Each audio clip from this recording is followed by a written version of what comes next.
വിസ്മയ മോഹൻലാൽ മുഖ്യ കഥാപാത്രമായി മാറുന്ന ജൂഡ് ആൻ്റണി ജോസഫ് സംവിധാനം ചെയ്യുന്ന ചിത്രമാണ് തുടക്കം. അതിലെ ഒരു ഗാനം പുറത്തു വന്നു. എങ്ങും മികച്ച പ്രതികരണം നേടിയ ഗാനമായിരുന്നു അത്. തളിരോമലെ എന്ന് തുടങ്ങുന്ന ഗാനം KS ചിത്രയാണ് പാടിയത്. വാനമ്പാടിയുടെ വായിൽ നിന്ന് ഈ പാട്ട് ജനഹൃദയങ്ങളിലേക്ക് തത്തിക്കയറി. അതുപോലെ ആ ചിത്രത്തിൻ്റെ സീനറികളെല്ലാം ജനങ്ങൾക്ക് വളരെയധികം ഒരു ഒരു കുടുംബ ചിത്രത്തിൻ്റെ പ്രതീതി നൽകുകയൊക്കെ ചെയ്തു. കാരണം ഏകദേശം കഥകളൊക്കെ എല്ലാവർക്കും മനസ്സിലായി. കാരണം അമ്മ നഷ്ടപ്പെട്ട ഒരു പെൺകുട്ടി, അച്ഛന് വീൽ ചെയറിലാണ് ഇരിക്കുന്നത്, അങ്ങനെയൊക്കെയുള്ളൊരു കഥ പറയുന്നു. അങ്ങനെ മോഹൻലാലിൻ്റെ മകൾ വിസ്മയ സത്യം പറഞ്ഞാൽ നമ്മളെ വിസ്മയിപ്പിച്ചു. ഒരു പുതുമുഖ നായിക എന്ന് ഉപരി നമ്മളെ ഞെട്ടിപ്പിച്ച ഒരു പ്രകടനമായിരുന്നു ഈ പാട്ട് സീനിൽ അങ്ങോളം ഇങ്ങോളം കണ്ടത്.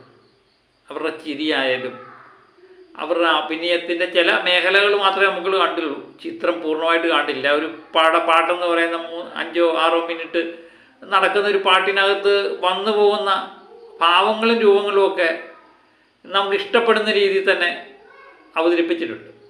ആ ചിത്രം കയറി അങ്ങ് ഹിറ്റാകുകയും ചെയ്തു. ആ പാട്ടിനടുത്ത് പോലും ലാലേട്ടൻ്റെ മുഖമൊന്നും നമുക്ക് കാണാൻ പറ്റിയില്ല. ലാലേട്ടൻ്റെ രൂപം എങ്ങനെയായിരിക്കും എന്നൊക്കെയാണ് എല്ലാവരും നോക്കിക്കാണുന്നത്.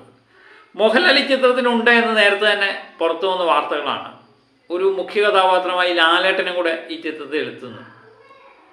അതുപോലെ ആശിഷ് ജോ ആൻ്റണിയാണ് ഇതിൻ്റെ മറ്റൊരു കഥാപാത്രം. പിന്നെ സായികുമാർ, ചിപ്പി ഇവരൊക്കെ തന്നെ ഈ ചിത്രത്തിലുണ്ട്. അതുപോലെ പ്രധാനപ്പെട്ട റോള് കൈകാര്യം ചെയ്യുന്ന ഒരു പട്ടിയാണ് എന്നൊരു തോന്നലുണ്ടാക്കുന്ന ഒരു പോസ്റ്ററാണ് ഇന്ന് പുറത്തു വന്നിരിക്കുന്നത്. ഇന്ന് വന്നേക്കുന്ന പോസ്റ്റർ തീക്ഷ്ണമായ കണ്ണുകളുമായി ലാലേട്ടൻ ഇങ്ങനെ തുറിച്ചു നോക്കി നിൽക്കുന്ന ലാലേട്ടനെ നമുക്ക് കാണാൻ പറ്റും. ഈ തീകി ഒതുക്കാത്ത മുടിയുമായിട്ട് ഗൗരവക്കാരനായ ആശിഷ് ജോ ആൻ്റണി നിൽക്കുന്നു. ഒരു പക്ഷേ വില്ലൻ കഥാപാത്രമാകാം. ആൻ്റണി പെരുമ്പാവൂരിൻ്റെ മകനാണ്. വിസ്മയ മോഹൻലാൽ ദൈന്യമായ മുഖഭാവത്തോടാണ് നിൽക്കുന്നത്. എന്തൊക്കെയോ ജീവിതാനുഭവങ്ങളിലൂടെ കടന്നുപോകുന്ന ഒരു പെൺകുട്ടിയുടെ കണ്ണുകളിൽ നമുക്കൊരു ദൈന്യത കാണാൻ പറ്റുന്നുണ്ട് ഈ പോസ്റ്ററിൽ നിന്ന്. അതുപോലെ തന്നെ മറ്റൊരെണ്ണം എന്ന് പറയുന്നത് ഒരു കുട്ടിയുടെ തോളത്ത് കൈയിട്ട് പോകുന്ന വിസ്മയം കാണാൻ പറ്റുന്നുണ്ട്. അതൊക്കെ എനിക്ക് തോന്നുന്നു ആ പാട്ട് സീനിൽ നമ്മൾ കണ്ടിട്ടുണ്ട്, ഈ പട്ടിയെയും. അപ്പം പട്ടിക്കൊക്കെ പ്രധാനപ്പെട്ട റോള് ഉണ്ട് എന്നാണ് നമുക്ക് തോന്നുന്നുണ്ട്. ആദ്യത്തെ പോസ്റ്ററിൽ തന്നെ ഈ പട്ടിയൊക്കെ വരിക എന്ന് പറയുന്നത് അതിൻ്റെ റോള് കാണും എന്ന് തന്നെ തോന്നുന്നു. ഏതായാലും ഒരു കുടുംബകഥ തന്നെയാണ് ചിത്രം പറയുന്നത്. പിന്നെ ഇതിനകത്ത് ഒളിഞ്ഞിരിക്കുന്ന ട്വിസ്റ്റ് എന്താണെന്ന് അറിയാൻ വേണ്ടിയാണ് എല്ലാവരും കാത്തിരിക്കുന്നത്. ഒരു സാധാരണ ഒരു കുടുംബ നായികയായിട്ട് വിസ്മയ മാറും എന്ന് നമുക്ക് തോന്നുന്നില്ല.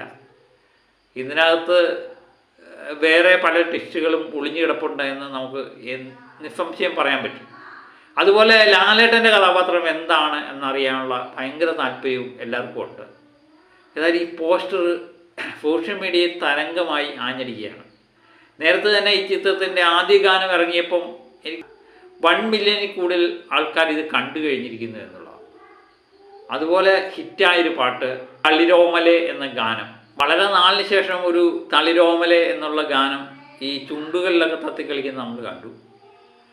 അതിനുശേഷം ഇതേ പോസ്റ്ററും കയറി വൈറലായിട്ടുണ്ട്. ഏതായാലും ഓഗസ്റ്റ് 6-നാണ് ഈ ചിത്രം റിലീസാകാൻ പോകുന്നത്. ഒരു പക്ഷേ ആദ്യത്തെ ഓണ റിലീസാകാം. തുടക്കം എന്ന ചിത്രം. ആശീർവാദാണ് ഈ ചിത്രം നിർമ്മിക്കുന്നത്. ആശീർവാദം നിർമ്മിക്കുന്നു എന്ന് പറയുമ്പോഴത്തേന് ഇതിൻ്റെ ലെവലങ്ങ് വേറെ ആയിരിക്കും. കാരണം തിയേറ്ററെല്ലാം കൂടുതൽ തന്നെ കാണും. പ്രത്യേകിച്ച് ഈ വിസ്മയ മോഹൻലാൽ അഭിനയിക്കുന്ന ആദ്യമായിട്ട്. ഏതായാലും ഒരു ഓളം സൃഷ്ടിക്കും എന്ന് ഏകദേശം ഉറപ്പാണ് തുടക്കം. അച്ഛൻ ആനപ്പുറത്ത് കയറി എന്ന് പറഞ്ഞിട്ട് മക്കൾക്ക് തഴമ്പുണ്ടാകണമെന്നില്ല. ഏതായാലും വിസ്മയുടെ അഭിനയം നമ്മൾ തിയേറ്ററിൽ തന്നെ പോയി കാണണം. എന്നിട്ട് ശേഷം മാത്രമേ വിലയിരുത്താൻ പറ്റത്തുള്ളൂ. ഇപ്പോൾ ഒരു പാട്ട് സീനിലെ കാര്യങ്ങൾ മാത്രമേ നമുക്ക് കാണാൻ പറ്റിയിട്ടുള്ളൂ. ഏതായാലും കാത്തിരുന്ന് കാണാം. വിസ്മയ ഞെട്ടിപ്പിക്കുമോ ഇല്ലയോ എന്നുള്ളത് കണ്ടു തന്നെ അറിയണം. അപ്പോൾ മറ്റൊരു വീഡിയോയുമായിട്ട് വീണ്ടും ഞാൻ എത്താം. Okay, by.